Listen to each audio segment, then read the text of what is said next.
Okay guys, this is take 7. If this take doesn't do it, then I'm basically going to stop recording. Because obviously today won't be my day. Because, yeah, I just threw my video camera because I was so ticked that it just said, hey, recording failure. And I was also almost all the way through it. So, take 7. Can't you see the joy? Anywho,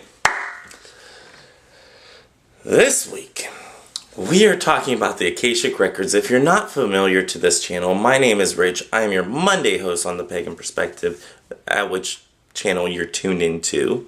Hooray, you found us. If you are a returning guest, welcome back. Anyway, let's get on with this week's question. Okay, this week we were asked to discuss the Akashic Records. Basically, it was an open-ended question, all that stuff. So basically, what my thoughts and views of the Akashic Records, and you can pretty much ignore this part of the segment just for a little bit. This is all if you really want to really know about me, which I'm not that exciting. So basically, my thoughts and views of the Akashic Records up until I started researching it, because I've never had a need to research it before, or never had an inkling to research it before. My thoughts on the Akashic Records were taken from the TV show Charmed. Yes. There was a whole thing, somebody found it or found coordinates to it or something like that, and I'm pulling down the drapes anyway. Okay. So basically that's where my thoughts and views came into it, and in the show they said it was, it held knowledge of the past, the present, the future, all that stuff. You can win all the lotteries and blah, blah, blah, blah. And, no, it doesn't. Whenever I started researching it, I came across, this is just one of the several definitions that are very similar. So I'm going to read this, and just so you know, this comes from spiritlibrary.com. So if you want to reference back to that and read more on it, be my guest. The Akashic Records are an energetic imprint of every thought, action, emotion, and experience that has ever occurred in time and space. The Akashic Records can also be understood as an imprint of all experiences of all lifetime in all realities. They are an etheric, holographic repository of information for human consciousness, for the past, present, and potentials of the future, or for the future. The energy of the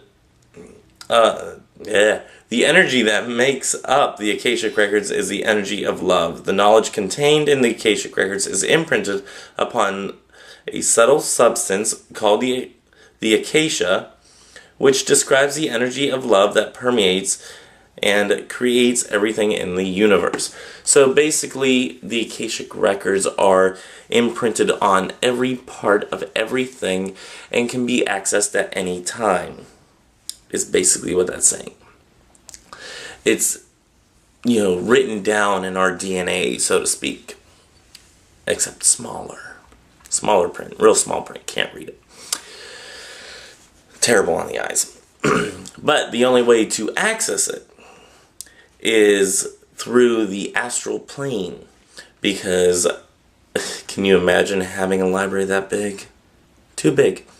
Too many books. Can't record everything of everybody in all the universe, in one library. So,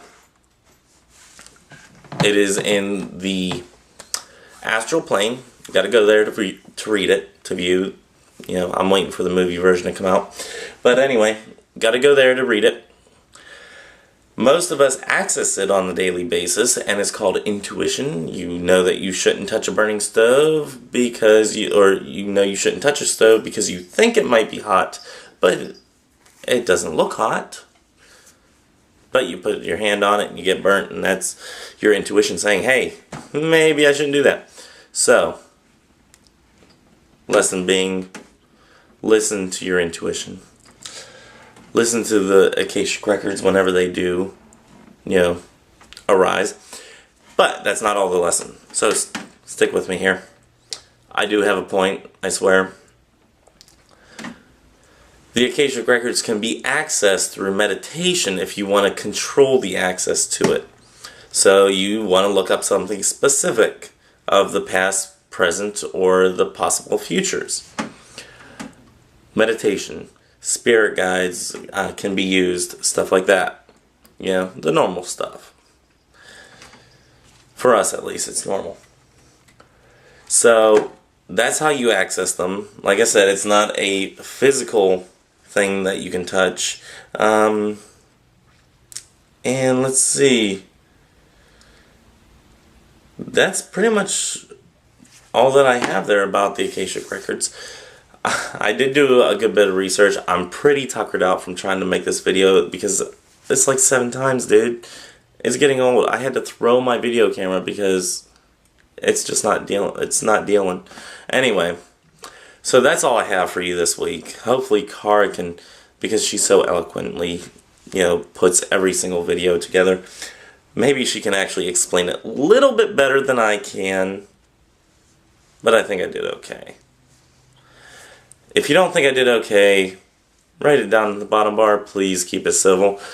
You can visit my personal channel, also in the bottom bar, you know, right here. So visit that if you want to write to me a nasty gram, you know, personal message and all that stuff. Yeah, I'll read them. No, I probably won't respond back if it's nasty. If it's nice, thank you. And I probably will respond back if I can get the chance.